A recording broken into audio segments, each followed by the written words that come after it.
Nice upset. Nice headline. Upset City. Please tell me, did you have this on your bingo card? Because we're going to talk about the AP poll that just came out. Did you have this on your bingo card? Alabama loses to Vanderbilt. You're kidding me.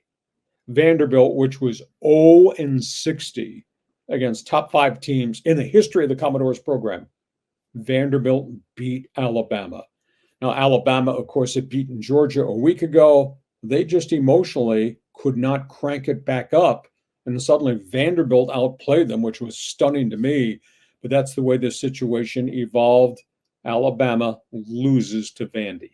Tennessee got ambushed, went to Arkansas.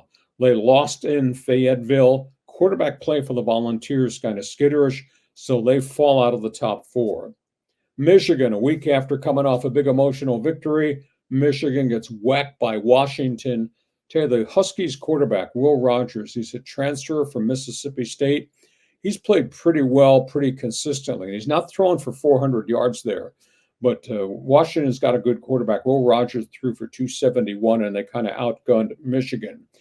Meanwhile, among some others, Miami, they were down 35-10 in Berkeley to the Cal Golden Bears, and they roared back. Cam Ward throws for 435 yards and a pile of touchdowns. He's made himself a Heisman Trophy candidate. Miami is still unbeaten. They were down 35-10. They came back and won 39-35. That was pretty impressive. Aztecs. Supposedly, the coach says, we're going to run the football up and down the field. We're going to move the football, and then we're going to outscore everybody. Maybe he lied. The defense has really been impressive for the Aztecs. They wore down Hawaii's quarterback, Braden Schrager. By the time they get done, they had 5 sacks. They had 8 tackles for losses. They had 2 interceptions. They had a 4th down stand. Aztec defense got them to win against Hawaii, so the Aztecs feeling better about themselves as they start to move into the teeth of the Mountain West Conference. And I asked you about your bingo card. You're not going to lie to me. You didn't have this on your bingo card. Did you ever think week 5 of the season, you and I'd be talking about Brigham Young and Iowa State being inside the top 10 of the AP football poll? What a week. What a first half of the season we've had with all these shocking upsets, John.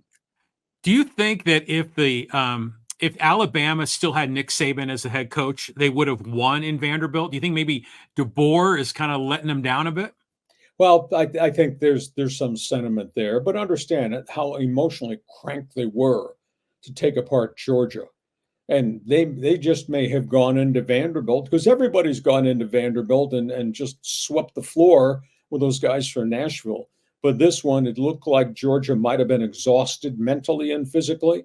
And then suddenly Vanderbilt got this big lead, and just Vanderbilt was playing out of its mind. And that's never, ever happened. And Vanderbilt football's been down forever and ever and ever. So it was a shocker. I don't know how much of it was DeBoer or just how much of it was they spent so much currency emotionally and physically to go beat Georgia that it all kind of caught up to them. Bama might not lose another game the rest of the season, but they got one loss. But then there's a ton of people in college football that were in the preseason top 10, got one loss already this season too.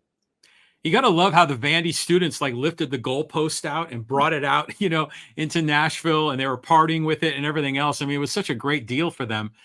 So good on them. But, Vanderbilt is like that one team in the SEC that doesn't fit, right? I mean, they've never been competitive in that conference. No, not at all. I mean, it's an academic institution. Hell, they ought to be in the Ivy League rather than the SEC, but you can't get them out of the conference because they have this contract and they're making equal amount of money that Alabama and the other SEC powers are making. But to quote you, good on them. Okay, we go from college football. You got an opinion about what you're seeing? I failed to mention USC getting beat on the road in the Big Ten, and UCLA has now lost 4 in a row. They're 1-4, and they're not competitive offensively. And now they've lost their starting quarterback, Ethan Garbers. He is out. So things are just unraveling. It's just not going very well. We go from college football